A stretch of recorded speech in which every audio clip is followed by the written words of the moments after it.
Yeah. I mean, we might have to like do a walk around the studio and then sit outside or something. I don't know. Yeah, no, there's like a room that you can have there, I think, as well. Like a private room that they usually use for like the presentations and stuff. Oh yes, yeah, of course, yeah, and that's quite large and airy and so yeah, we'll be safe.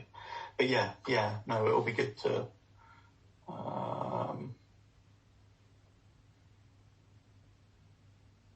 to like be in the presence of the work. Yeah. Hopefully when the bear is done and the giant bear is in the room.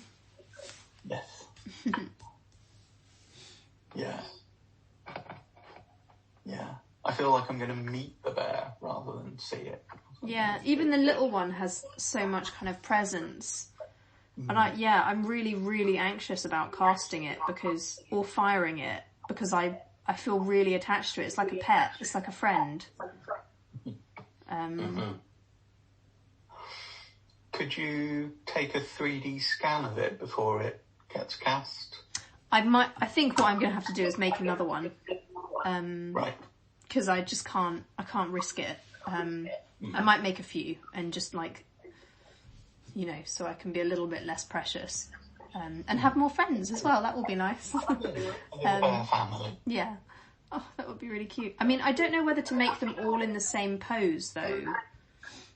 Or whether maybe one should be like standing on its back legs or something like that. I feel like that would be getting a little bit too... Yeah, I mean, I tend to think that those kind of... I don't know, that makes me think of a certain kind of taxidermy of... I was very brave and killed the bear as it reared up at me. Yeah. And it's like... Did you? No, you didn't. Yeah. Did you shoot it from a distance? Yeah, or get some locals to tie it up and. Oh. Yeah, these kinds of hunter practices.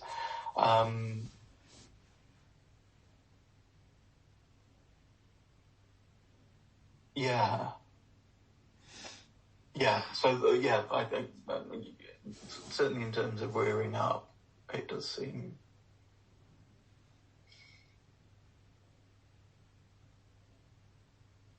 that something is being implied there to do with a particular kind of relationship of fear or confrontation with the animal, which is. I know, of course they're being hunted, but they're also that relationship of hunting and revering and all those things sort of stacked up seems a lot more interesting, I think, and a lot more present in the kind of understated poses. Yeah, I think so.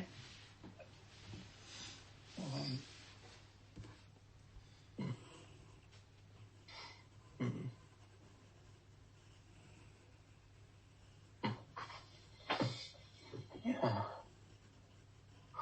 Okay.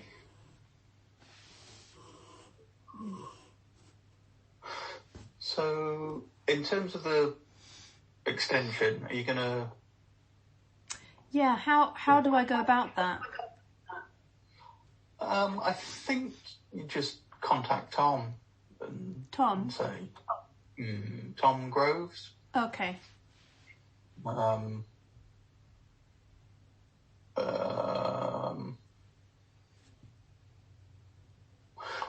Should I send him an email and CC you in? And sort of say, yeah, that would be great, actually.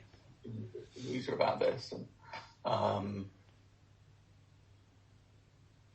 because then it's got like my stamp of approval and it puts his port and stuff. Yeah. Okay. I'll do that. I'll do that now. The other thing was, in terms of the like the kind of style of the writing that I sent you, the prose stuff, like how much, you know, because, you know, we've talked about, for example, Blue A and Alfonso Linguist. That's much more the way that I like to make written work than something like Baudrillard or whatever that just, it doesn't engage. And I think there's an amount of like creative non-fiction in the way that I like to usually write. So I suppose, did we figure out like how much of that we think I can kind of get away with, or? Yeah, I mean, it is difficult. I think that, I mean, for me, the difficulty is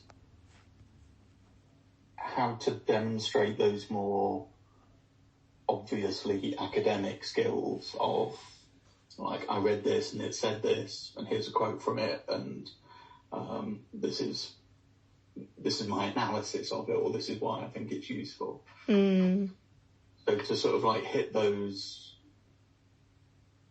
expectations without it kind of Puncturing. Yeah. I think that's doable. Yeah. I don't think I'm worried about that necessarily, as long as the way I link it together can be in the way that I want to write it. Mm-hmm. I think that, you know. Yeah, no, I think having a more, I don't know, lyrical or impressionistic kind of flow of ideas is fine. It's a good thing. I mean, there might need to be more. My supervisor used to call it signposting than perhaps otherwise. Of okay, I'm gonna talk about this thing next because, or you know, occasionally making those things more explicit. Yeah. Really, just as a way of unambiguously taking responsibility for them, so that we can give you credit for that thing being there, rather than, oh, well, I think this is going on, and I find that very interesting and I've enjoyed it, but was it me putting it there, or did the author put it there, kind of thing? Is it, you know,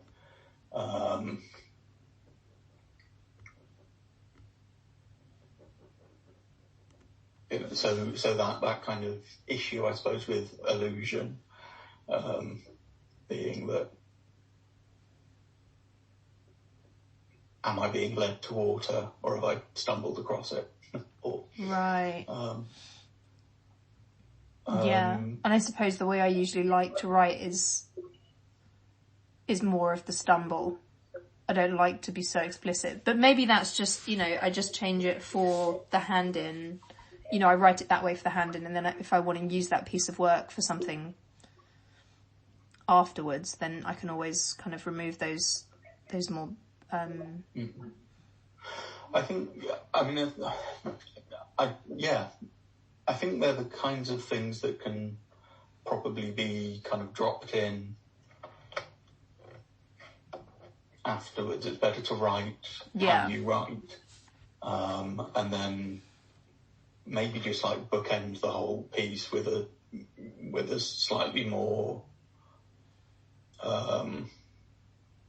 schematic presentation. Things of like, okay, well, I'm going to look at things in this order, and then at the end I'll bring them together to do this. You know, and I think just so long as you're offering the reader those kind of moments of kind of self-conscious reflection or description of what's going on, then the reader can trust you. I suppose. Be like, okay,